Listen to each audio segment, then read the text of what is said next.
name is Gospel Alozi, and before I get into details about the conversation we're going to have, before now, I was having a conversation with somebody I respect so much, Mr. Uche, who stays in the States. And in the conversation, I was expressing my frustration about how that young persons do not have representation. There is hope for us. There is somebody who has track record. There is somebody who has been intentional over a long period of time, who is finally at the verge of answering a call, especially now that a lot of people are demanding that he answers this call to represent them at the senatorial level. He said, this person has a lot of answers to your question. And if young persons like you need answers to question, you should speak to this person. So over time, I had the opportunity to have a conversation with this person, a little conversation, and we decided to meet and have a deep dive into what his plans are, what his intentions are, and how he wants to go about leadership, right? So in the next few minutes, you would see us discuss about leadership. You would see us discuss about his plans. You will see us talk about his experiences and how he has engaged government and leadership before now. And again, I need to mention, this is somebody who is heavily, deeply educated, right? He has a master's and a PhD. So he's not somebody who just came out from nowhere. He has been in the system. He understands the system. And he is here to speak with us about how best to represent the young persons. So if you're a young person watching this, there is hope for you. Thank you so much, sir. Thank you for the privilege to have this conversation with you.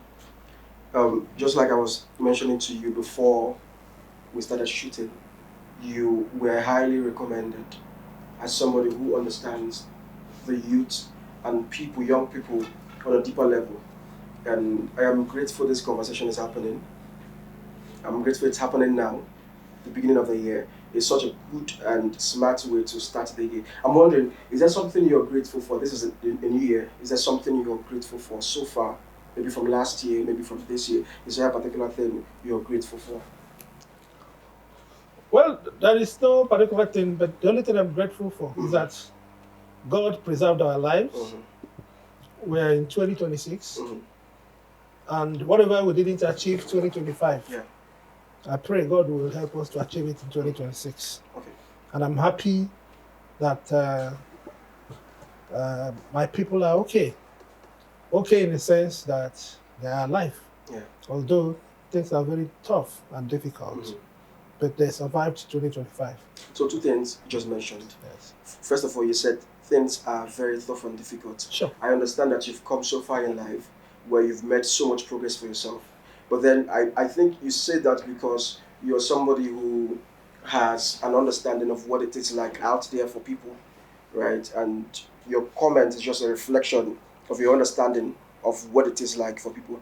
Now, that is something I'm just speaking from what you said. Aside that, the first thing you said was that you're grateful to God. From that too, I can tell you seem to be someone who has a deep relationship with God. I don't know, is that the reality here? A wise man must have deep relationship with God. Why do you say so? That's what I believe, because I strongly believe in God. Okay. I strongly believe in my Lord Jesus Christ. I strongly believe He died for our sins. I believe that strongly. So anybody who wants to succeed in life must have to believe in God. Okay. And I believe in God. It's very rare. I don't know why we're starting this way, but it's very rare to see people who are highly placed, who are bold about their convictions, right? So many people choose to silence that part of their life. So many people choose to have that part of their life silent, right? They don't project it. But to see somebody who is intentional about projecting it to the point that that is the first thing you would say, that you're grateful about, it's an intentional thing about you. I'm just speaking, right?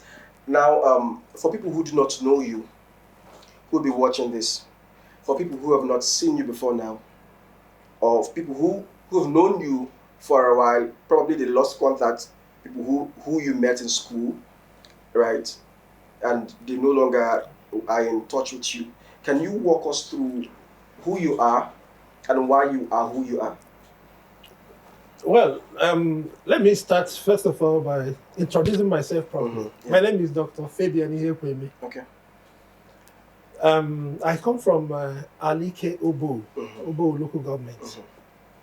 And I was born there in Obo. I grew up there. And I did my secondary school there, St. Paul's Secondary School, Ikenazis. But immediately after my class 5 secondary school, I was barely 17 and a half years. I left Nigeria. Okay. To where? To India. Oh, wow. Some people might be saying, why India? I had an uncle, he's late now. His name is Marcel Ihekweme. Okay. Yes, he had a pharmaceutical factory. And the managing director of that pharmaceutical factory, David Laboratory, was an Indian, Mr. Varma. So I used to interact with him when I was growing up. So I fell in love with going to India because he used to bring some films in those days. So I've been watching the films. I was thrilled. I said I would go to India. Then my uncle, my father, they wanted me to go to the United States. I said no, I'm not going to US. I want to go to India. And they said, okay, fine, if that is what you want. So I went to India. I left for India. I got into Madras City. Got enrolled into pre-university certificate education at a school called Guru Nanak Matriculation Higher Secondary School. So I finished they call it PUC, pre-university, So I finished up there and got admission into the University of Madras to study political science. India? Yes, in India, to study political science. So I finished my first degree, got enrolled again. I finished my first degree, that was 1992. Wow. First degree. First degree. In 1992. Yes, that was that time you people were not born. I was going to say that. Yes. 1992. Yeah. Got enrolled immediately into my second degree, the master's program, political science. Finished in 1994. Yeah. Now, I actually enrolled again to do another master's degree. I wouldn't want to mention the course. Okay. I finished it, but I don't reckon with that. In fact, it's a master's degree in Q plotting. So I did that. But immediately after that, I proceeded for Europe, precisely Germany. Okay. So I got into Germany, then enrolled in a German school, and to do my first, they call it Grundstufe, that's the basics of German language. Finished that, got into Mittelstufe, the upper distance, finished that, all in the University of Göttingen. By that time, I started applying to commence my PhD. I applied in Göttingen University. I applied in the University of Hamburg. So by the time I finished my German courses, the University of Hamburg now gave me admission to proceed to commence my PhD program. But within that short period, I started again a master's degree in English philosophy. So when Hamburg University gave me admission, and I paused that one, and then relocated to Hamburg to. At this point, I have to pause you for a while. Yes. How many masters do you have? Well, I have 2 master's degrees. Okay. Yes. Do you have more than 1 PhD? No. I have 1 PhD in international politics. Please go ahead. I have other follow-up questions. Okay. Go ahead. No problem. Yeah. So when I finished.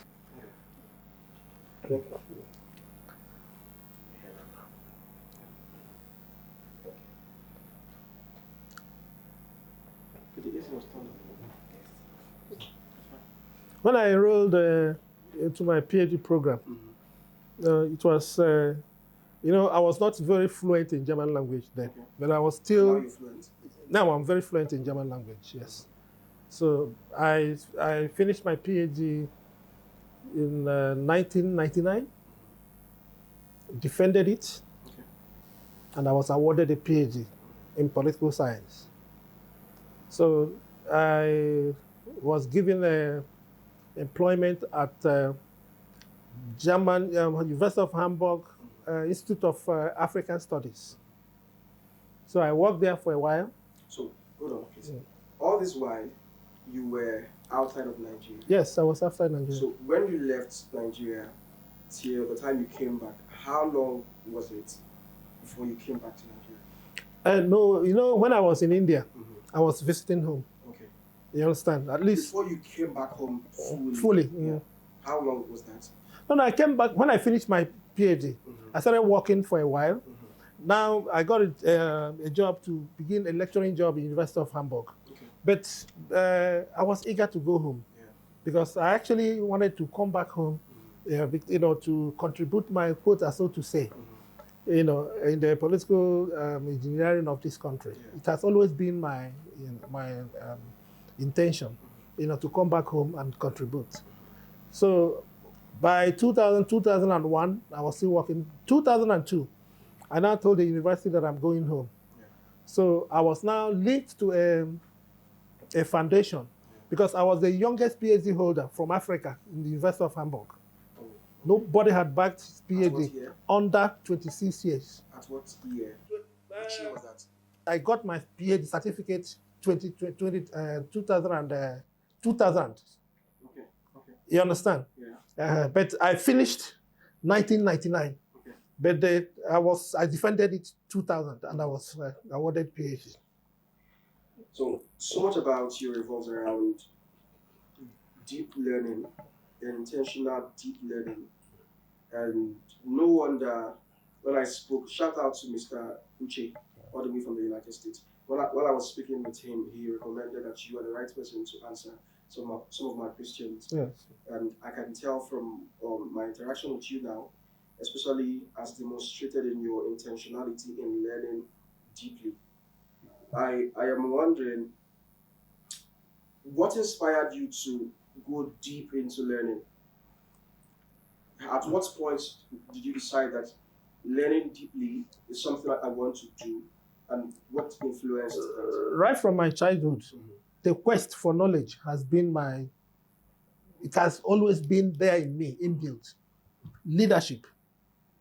Because, I know where I came from. Okay. When I was there, I know that one of the biggest problems we have, is the ability to have leaders who are selfless. Leaders who will be able to look at you and tell you this is how things are supposed to be. So we have always had leaders who are selfish, who are not able, to do the right things. And I studied in Europe, yes. I studied outside the country. I know how leaders behave. I know how governments behave. I know how people who are in the leadership position, how they take the masses to heart. But if you now compare it with what we have at home, the gap is too much. So it has always been my, this thing to be able, to see how I can help, to shoulder, some of these responsibilities for people to know that, that you are a leader. You're not supposed to be, you're not just the head. It's a service to the people. Now, it's a good thing we're talking about leadership. Yes. Now we're talking about leadership. I want to understand something. So you have exposure. You've been around people within Nigeria and outside of Nigeria. You've seen leaders, top leaders. You've interacted with them. You've moved with them. You've been in rooms that some people would have to pay heavily to be in. You've been in rooms that are not accessible by the common man. Here in Nigeria and outside of Nigeria, I would like to confirm, from your experience, from your exposure, from what you've seen, what is actually wrong with Nigeria's leadership? I say this as a concerned Nigerian. I say this as a concerned young person.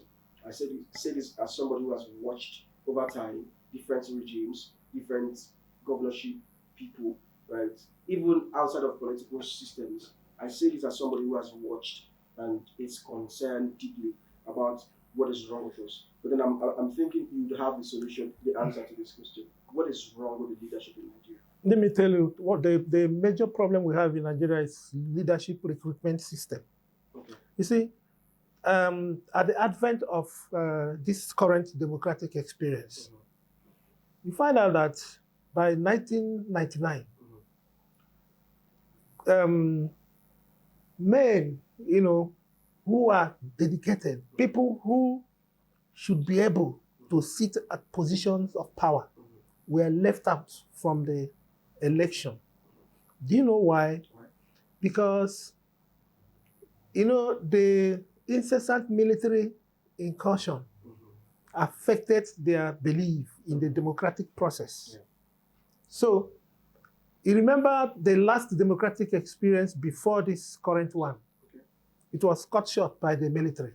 So we had very prominent men of goodwill, men that, that are very, very educated, into the leadership of this country. But the military came and stopped that democratic dispensation. Yeah.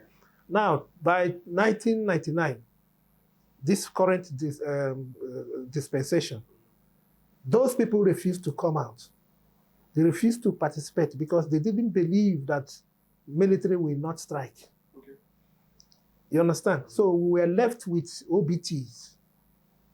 We were left with men of dubious character. They populated the political scene. Now, 10 years, 15 years, good people now said, okay, that means this democratic experience has come to stay. Yeah.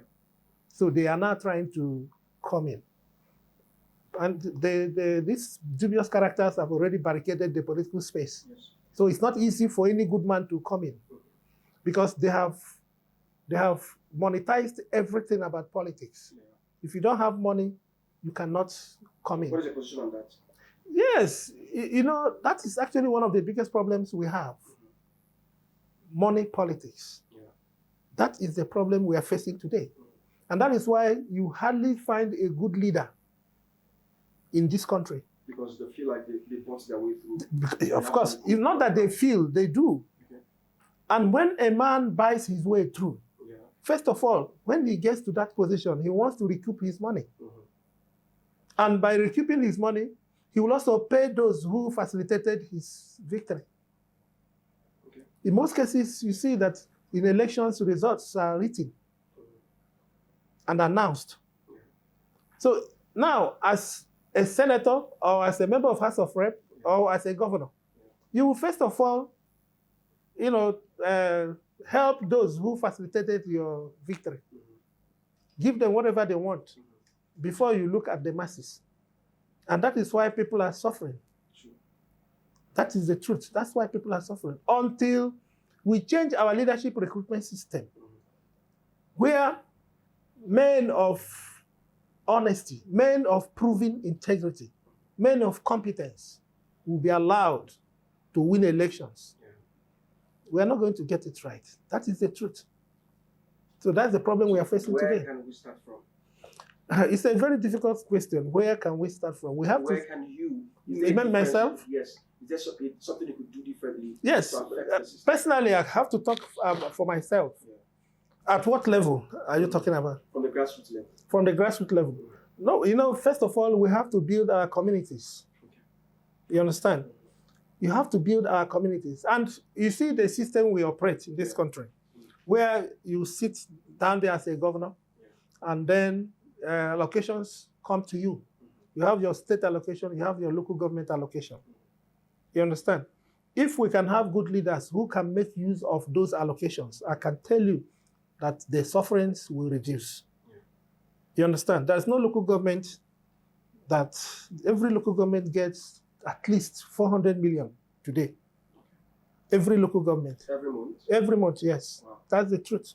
400 million? Every local government, average is 400 million. Even if a local government is getting 300 million. But I can tell you the last allocation, okay. Every local government gets at least 400 million. Okay. If every local government can get that 400 million, and then you monitor it as a governor, I mean, we wouldn't have any reason to complain.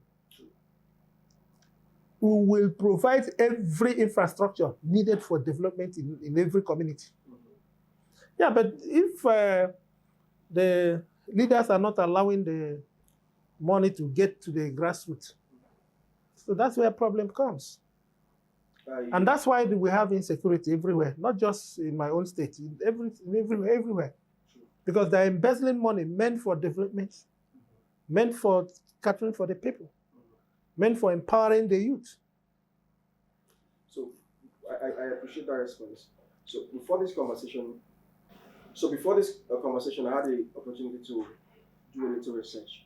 So while I was doing the research about you, I noticed that people were making posts insisting that they want you to be the person who represents them on a senatorial level, right? It is rare to find a leader who the people themselves want. Ordinarily, you would find people who say, I want to go for this position. But then when you find a reality where it is now the people asking that this person represents us, it has a way of demonstrating that in whatever capacity you've led in before now, that you've done your work so well that people recognize how different and unique you are. My question for you is this. First of all, do you think you are the right person?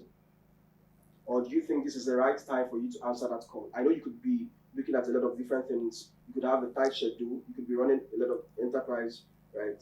I would like to confirm, do you think this is the right time to answer that call or to at least consider it and come to the aid and the help of the people who want you to represent them? Secondly, if you are going to consider this request from people to represent them, what would you bring to the table that is different from what they have seen, what they have known, and what they have interacted with so far? You see, God's power, let me be very honest. The issue is not about whether I'm the right person or not. Yeah. I'm not bothered about that. The issue is about being honest to the people, being accountable to the people, being responsive to the people. These are the issues.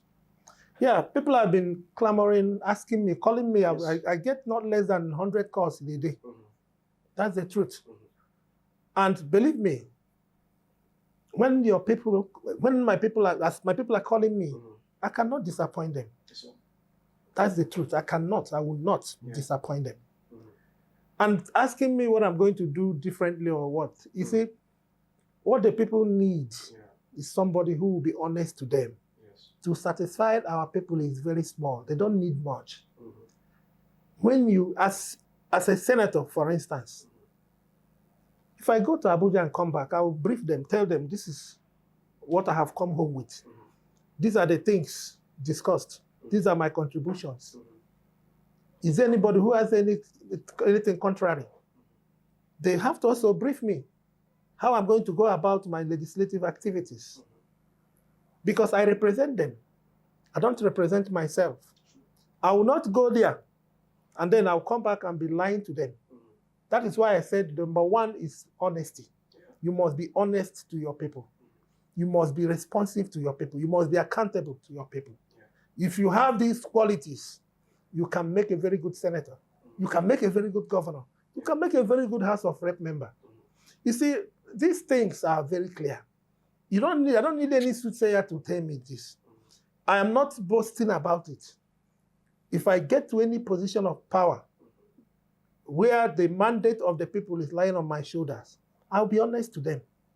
I'll be accountable to them. And I'll be responsive to them. These are the issues, and I will do it. I don't care. See, if I decide now that I'm running that election, which they are calling me, and I will answer that call, I want to tell you today that nobody, I will be answerable to my people, to people of Okigwe Zone. I will not be answerable to any human being, apart from the people of Okigwe Zone. As a leader, I will respect you. I will honor you as a leader.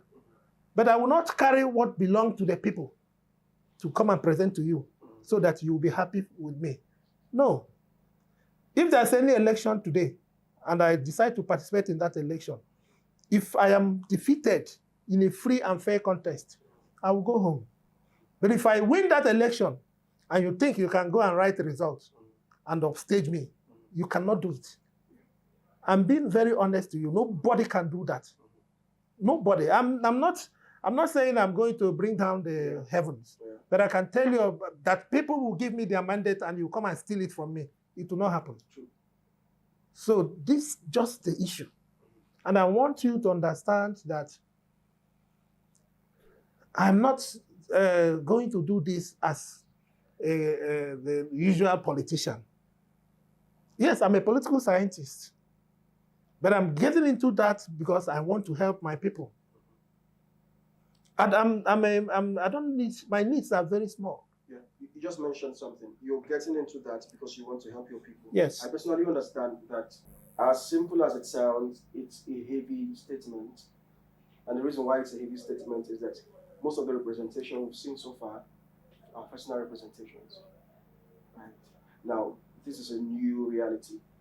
This is a new information, right? And it's coming at a point where even globally there is a need for people who represent the will and the interest of the people. Sure. So I appreciate that that is the dimension you're coming from. Now, my next question is this. The people, you're interested in them, but then if we were to break down these people, there are a lot of different subsets that comes into play, Sure. right? I am more concerned about what is the place of the youth in your representation. As a young person from Okigwe, what should I expect from your representation? Listen, let me tell you, any government that is not hinged its existence on the youth is a useless government. Because you have to build the young ones. If you don't have the capacity to build them, see, the issue is not about giving them peanuts, throwing peanuts to them. No. You have to develop capacities for them. Yeah. They have to thrive for themselves. They have to go there and make their own living. And how do you do that? To create an enabling environment for them. You can't just ask a youth to come. You give him 50,000, you give him 100,000. 2-3 days, the money is finished.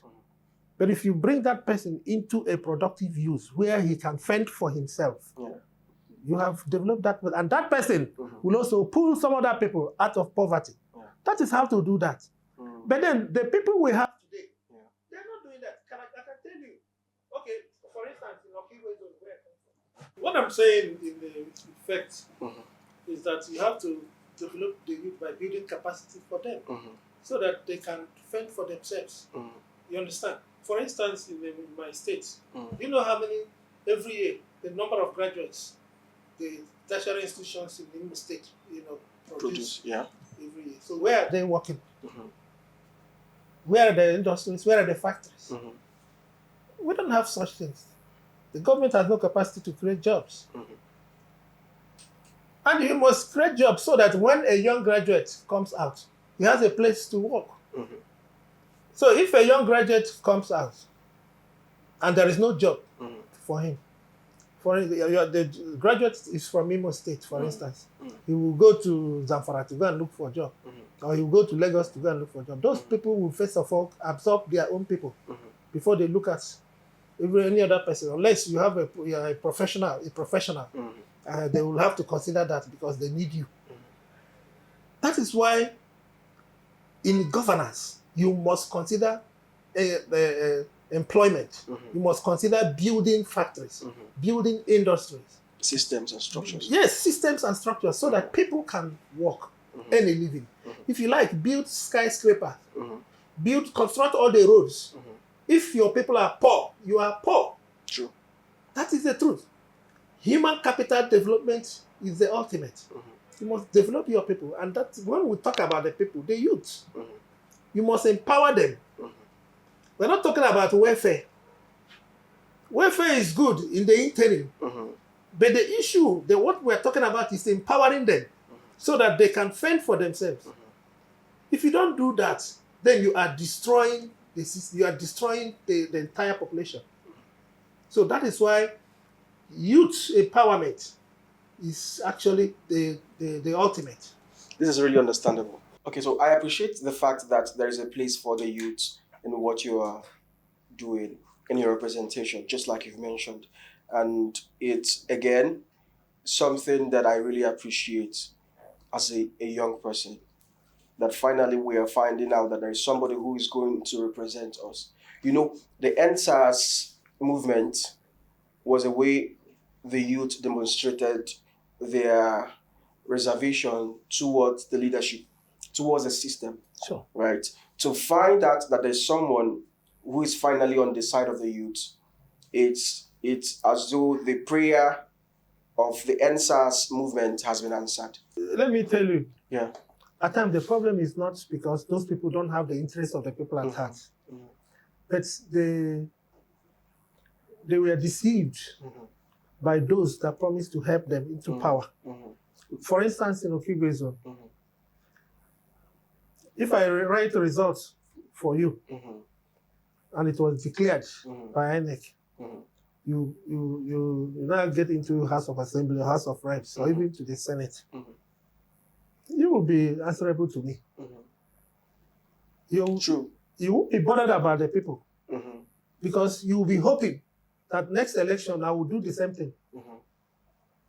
You understand what I'm saying? Yeah. So that is exactly what is happening in Okigwe zone. We have a gang, you know, who they have been doing this thing over time, bringing in people, foisting these people on the people. And what do we get?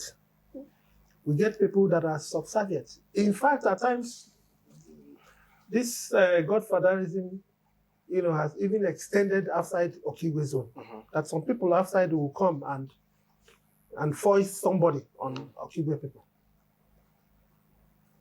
There are things I wouldn't want to say. Yes. I have a whole lot to say, but I don't want to go into that because I don't want, you know, tomorrow they will say, God's power, why do you do this type of interview? Yes, sir. So that's why I'm trying to just... that is understandable. Yes. I get what you're saying, and I appreciate that this conversation so far has been insightful, right? I would like us to play a game. Okay. And the game is this: If I Ruled Nigeria. So I've seen this game played by Mr. Trevor Noah, who is a comedian in the States, and is somebody I follow closely, right? So how to do it is, you say something you would do differently if you were in the position of power. So I'll go first, then you come next. If I were to rule Nigeria, what thing I would do? Yes. I would focus on academics. I would bring down the number of years to 2 years. After that, I'll scrape NYSC. Then I'll make housemanship mandatory 1 year. So instead of just going to teach and do NYSC, whatever you studied, find somewhere that has a space for you to practice what you've studied and stay there for 1 year, right? Of course, I would increase how much allowance you are entitled to. I personally, I may be speaking for myself, but I also know that I also would be speaking for NYC people. I do not think 70,000 naira does so much for them, right? So again, what I'll do, cut down education to 2 years, right? Scrape NYSC, and make 1 year housemanship compulsory. If you have questions, you can ask, because I'll ask questions for whatever. No, it's a very good thing, especially. But then the only area I tend to disagree with you a bit is the issue of cutting the time to 2 years. I don't think 2 years is enough. So the reason why I said this, I was doing a research and I found that here in Nigeria to do law is 5 years, right?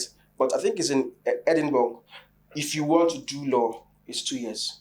Yeah, but what are the requirements to get into that law that you do 2 years? Just everything you need to do to get into law here in Nigeria. As far as your A-levels are, you can get into the system. And I have found that they are not doing anything special. All they are doing is so here we do a lot of breaks. But the only area again I will maybe try to understand and agree with you. You know, the level of information this era is very high. Yeah. So, you know, the young ones can cope with that 2 years because they have access to information. Yeah. Unlike before. Before now. Yes. Okay. So give me on a scale of 1 to 10. How? Let me give you 7. 7. Yes. So what's happening to the 3? The 3, you know, first of all, you need funding. Okay.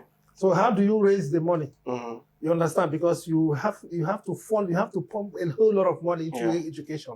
Obasanjo said the money to make Nigeria move forward is available in Nigeria. Okay, now that is where I will also do my own this thing and tell you so that you can get that money to fund this education the way you want. Okay. If I am given the opportunity to be president of Nigeria, you know the first thing I would do? What would you do? You know, we have oil. Okay. If you want to buy Nigerian oil, you buy it with naira, no dollar, no pounds, nothing. Okay. Why? Do you get Why it? is that? Because it will, under 24 hours, people will start looking for naira. 1 naira to $1. Under 48 hours, 1 naira to $1. Because if you bring your dollar to buy the oil, we say no. Go and look for naira. It will correct so many things under 24, 48 hours. Now we're talking about, let's go back. Now we're talking about oil. This is a sensitive conversation. Yes. If you do not want to answer this question, it's fine for you not to answer. What is your take on the whole Dangote issue? No, I sincerely, I wouldn't want to go into the Nigerian oil politics, especially as it affects Dangote. But you know that the 80% of our problems in Nigeria, 80% is actually due to the whole situation in oil industry. Okay. Yes, that's the truth, because the level of corruption in the oil industry, especially the NPC and all those things, and whatnot, is monumental. If we can get 40% revenue from NPC, we'll be fine. But we're not getting anything. Remember the biggest scam that we have witnessed in this country was the oil, this subsidy that was removed. Every month, that time, Nigeria was paying billions of dollars to oil scam, so to scammers. Yeah. You understand? Yes, sir. So that's why I said the first thing I will do is not just to liberalize petroleum industry, but to ensure that if you are buying our oil, you come with naira. Okay. But you know, they will not want to do it. Do you know why? Why? Because they stash billions and millions of dollars outside the country. They wouldn't want naira to come up. Yeah. Because when they bring $10,000 here, they have a lot of naira. Yeah. So they don't want, when they have 1,000 naira, they will get 1,000. When they have $1,000, they will get 1,000 naira. Because they are used to big money, big naira notes, and because they stash this money everywhere. I identify with you on this. Right. I know we are wrapping up in the next 2 minutes. I identify with you on this, and this is especially because whatever it is we have to do to push Nigeria forward, I identify with it, because we are due for international exposure. We are due for moving beyond where we are. Our youth deserve better. So yes, I identify with you regarding what you would do if you were to rule Nigeria. I think the key word is actually to lead Nigeria. Yes. Right. We've had enough rulership. Yes. We need leadership, and that is what you represent. And I can attest to this. So far, having spoken with you, I can tell why Mr. Uche, all the way from the States, again, shout out to you, sir. I can tell why he recommended that we have a conversation like this, because this is organic. I didn't send any script to you. No. I didn't speak to you before now. Not at all. And for you to pour out your heart like this is a representation of how intentional you are about ensuring that young persons, everybody is fully represented. And again, you just confirmed that because your people are asking that you represent them, that you're going to consider that call. I will. Right. And I would be the first person to say thank you for considering this call. Thank you for putting yourself out there to represent us. Thank you for being the person we can count on. Thank you for being intentional. Thank you for being different.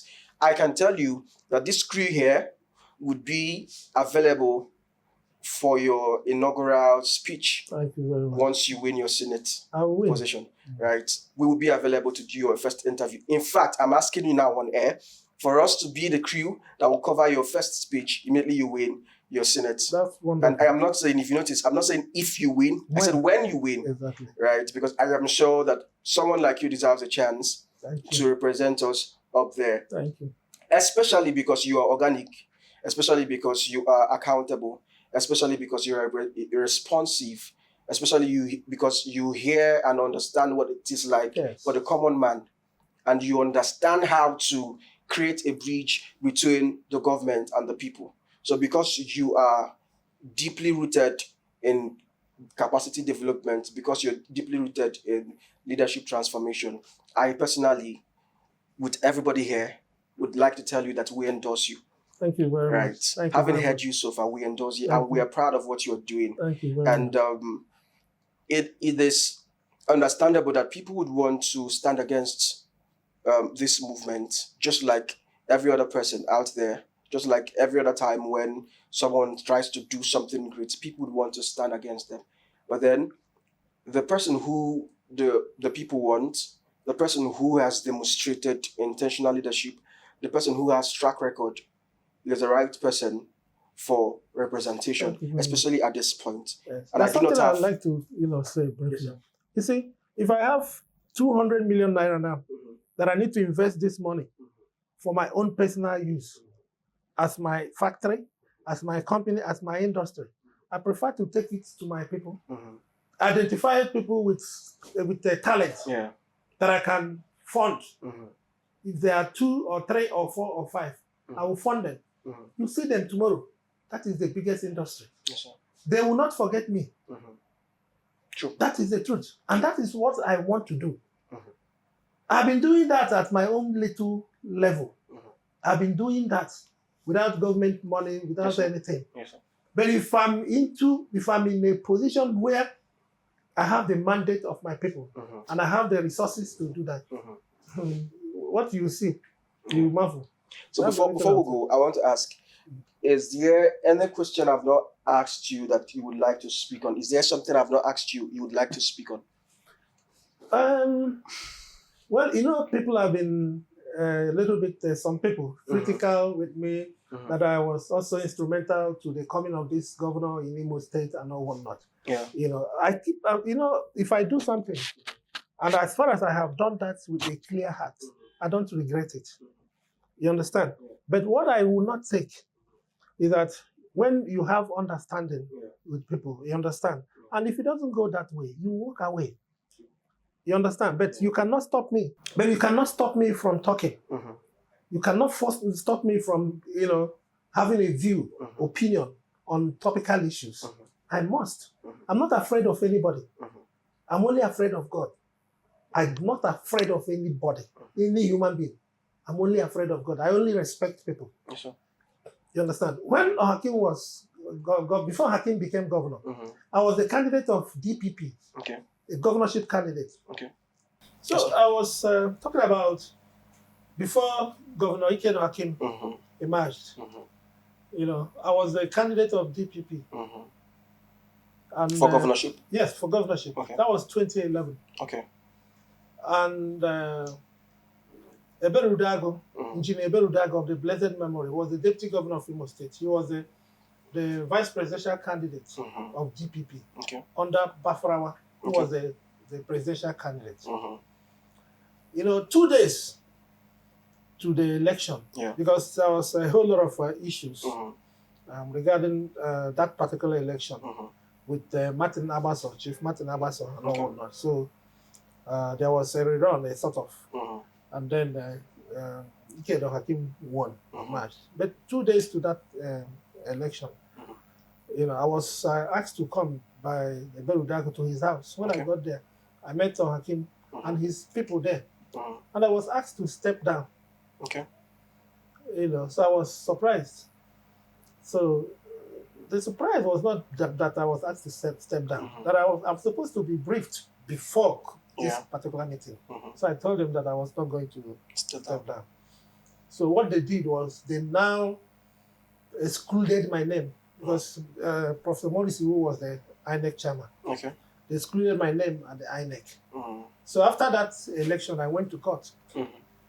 My case became the most celebrated case. I introduced exclusion in the court in this country. Wow. Yes. Can you throw more light on that? If you meet the criteria, to be nominated and participate in the election, and after and they decided to exclude your name from the election, then it's outright cancellation. Okay. It's in the law. Okay. The court will cancel that election. Oh, okay. So that was the first time that law was tested. Oh, okay. A few governors were thrown out because of that law. So when I went to court, the tribunal, actually, so to say, the tribunal, the first ruling that my case has merit and must be heard, everybody became jittery. Yeah. Come on, Abuja here. All of them, they were coming here every time to talk to me. And the two principal people that time were Ihekweme and Ihekweme. Okay. Senator Ihekweme. Yeah. So two of them at that time were very close to me. But then they're all from Okigwe zone. I'm from Okigwe zone. Yeah. But at the end of the day, after a lot of persuasion, to the extent that one of the first meetings, I was offered 500 million naira. Wow. And then being somebody that just returned from Europe, I was laughing. I said, where would the governor get 500 million naira to give me? You know, my mentality that time was typical European. I said, where would the governor get 500 million naira to give me? I said, no, I will not do that. Until a time when the governor now said, okay, can we meet? He brought all his men to Abuja. Wow. The only person that followed me was Chief Jeneberu Dag of the Blessed Memory. And Alex Mbakwe. He was in that meeting because he came to my house that evening. So all of us now went for that meeting. Yeah. We talked for over 3 hours. There was no agreement. One George Egu and Professor Nnamdi Oberiri now said that they should allow me and Ihekweme, the governor, to go inside the room and talk. Okay. And we went inside the room. And I reached understanding with Ihekweme, the governor. What they wanted me to do is to pull out the case, to pull the case out from the court. Because the case would have nullified his election. And I told him that I don't need 500 million from you. Because I cannot take funds from the state of that magnitude. He said, okay, I know what to do. I will give you 2 road contracts of 800 million naira. Wow. There and then, he called the Commissioner for Finance, George Wiruku also. George Wiruku. George came inside the room. He said, he mentioned 2 road contracts and asked George to take my company name so that the job will be awarded to me 800 million, that he will give me the money twice, 400 million and another 400 million. I said, if it is to do road and I get paid, fine, I'm ready for it. He ticked that one. He asked me, do you need any other thing? He said he can remove the commissioner from my local government that time. I said, I don't need it. He said, okay. He penciled down other things, the local government and the other board members of state government parastatals and all whatnot. Numbers and all that. I said, okay, fine. He told me, let's go to the court and register this as an administrative judgment. I said, no. Let's use Bible and swear. Which we did. Did he keep to his word? He did not keep to anything. Wow. But I've forgiven him. But at some point, he called me and told me that he wants to make me chairman of Imo newspapers. So with that anger, that was after a year or so. With that anger, I said, no, I'm not interested. I dropped the phone. The younger brother who was chief of staff called me, told me the same thing. I said, I'm not interested. It was the speaker then, Opia, Speaker Opia from Olu, that called me and told me that the governor captured 800 million for that Imo newspapers. That they're looking for somebody who can come and revive that place. The Opia begged me and I agreed to come. I went. He announced my name as the chairman of Imo newspapers. After the inauguration, I went there for sightseeing. The place was it's in complete moribund. All the machines, there are big machines that are bigger than this house, 2-3 times. All of them are in complete shambles. There was nothing to hold on. The people working there were being owed 9 months. Nothing was going on there. So when I started, after seeing the place, the next day, I called the governor that I need to see him. So I need money to start work. He said I should do a proposal. I did a proposal of 275 million because I wanted to buy some machines to start the newspaper, The Statesman, and to start producing exercise books and all whatnot. So I wanted to put something on record before I go back to that. This is what I can.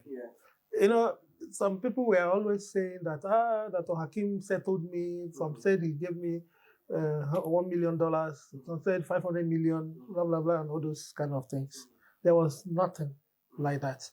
The only money I demanded from Hakim was 10 million to give to my lawyers so that I can pull out the case. Another 10 million for the party, and then 10 million for my personal expenses. That's 30 million, which he provided that time. And that was all. And he was very thankful and appreciative of that. So when I got into Imo newspapers, there was nothing. So the governor asked me to do a proposal. I did a proposal of 275 million. He said I should come to Abuja with it. I came to Abuja. He collected it from me. He said, I was calling every day. He said he has processed it, that he has given it to the chief of staff. Nothing happened. For 1 month, no dime was released to me. For 2 months, no dime was released to me. So me, if you give me a responsibility, I wouldn't want to fail. What I did was I went to a bank and borrowed 39 million naira.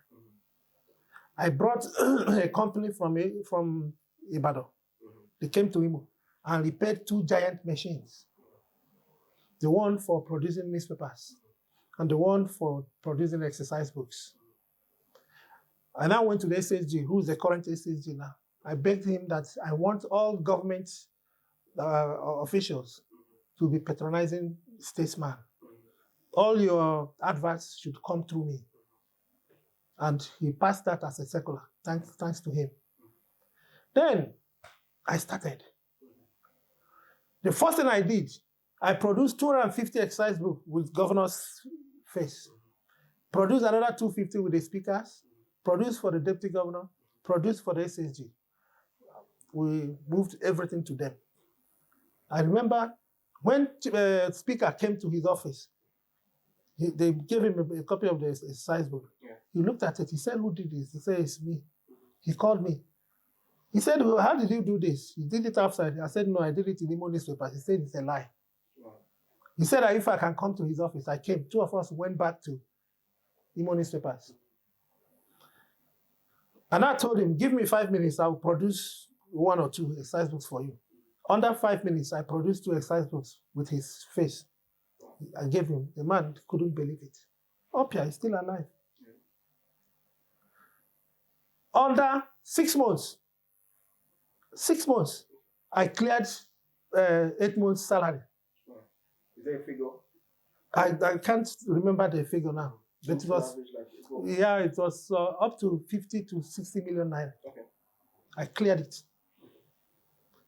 I started generating money.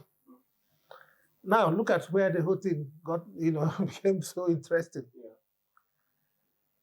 I now went to the Commissioner for Local Government and Chieftaincy Affairs. I told him that I want to enter into business with him. He said, "What? I want every local government to take or to buy 1 million exercise books from me. 27 local government, that's 27 million exercise books. And I want the money to be paid at source. When they get the allocation, they just pay me small token. I'll be producing and be giving them. They will be, donating to their primary schools and secondary schools." He was so excited. The money was running into almost 900 million that time. He now said he can't do it alone, that he has to bring the Algon chairman. Algon chairman is my personal friend, Sam Osuji. He's in the House of Assembly now. We now formed a tripartite, project. So we now signed agreement. So immediately they saw how money was coming into Imo newspapers. I don't know who did that, whether the chief of staff or the governor. They pushed the chief press secretary to the governor to that place to become the managing director, while I remain as the chairman. I didn't pick offense. Yeah. The governor is not in only obligation to tell me. This is his government, he can do whatever he likes. But I felt, being my personal friend and what I have done for him, he shouldn't have done that without telling me. Now, I left for Abuja because I'm only the chairman, the board chairman. So hence he has appointed the managing director. I'm no longer going to be running the company as a chief executive. I went back to Abuja. 1 week after the man resumed, he awarded contract of almost 60 million. And I left 52 million naira in the account of the company. Wow. He awarded those contracts, landscaping and so on and so forth, without telling me, without any reference to the board. I entered plane and came down to Owerri, called the emergency board meeting, asked him, why did you award this contract without telling me? He said the way governor appointed me, that is the way governor appointed him, that he is answerable to the governor, not me. I said, no, the law that established this company, his name is Steve Osuji, okay. That the way governor appointed me, the way governor appointed him. I said, no, you are not answerable to the governor. You are answerable to the board. I am the person answerable to the governor. He refused. I now went and stopped the award, the contracts. Issued him a query, he refused to answer. Issued him the second one, he refused to answer. Issued him the third one, he refused to answer because I was following the law. Yeah. And I suspended him. So as he was coming to work the next day, they stopped him at the gate and showed him his suspension letter. He went straight to Government House to meet the chief of staff to the governor. The chief of staff to the governor called me and asked me to come to the Government House immediately. I said, you're mad. Chief of staff to the governor, you're a personal aide to the governor. You're not my boss. It's the governor that can summon me, not you. I just cut off the phone. The governor was not in town. The governor was in Taiwan. That's when this incident happened. I cut off the phone. 1 hour, he now called me again. He said, please calm down. Can you come to the Government House? Let us talk. I said, fine, I will come now. Not that they are ordering me to come to Government House. I came to Government House. I saw him with the managing director, the ex, the suspended managing director. I saw him there. So he said, what happened? I told him, this place was moribund. I started making money for this company. This man came and awarded contract to steal the whole money in the account. Who does that? He said, please, that this man, there was one guy, he's late now, his name is Maximus Uba. Okay. He used to attack the governor. Yeah. So that guy, because he's from the media, yeah. So that guy is the one that always responds to him. So he was telling me that that guy will be laughing at him and all whatnot. So what can we do so that he will come back? I said he should write an apology letter to the board.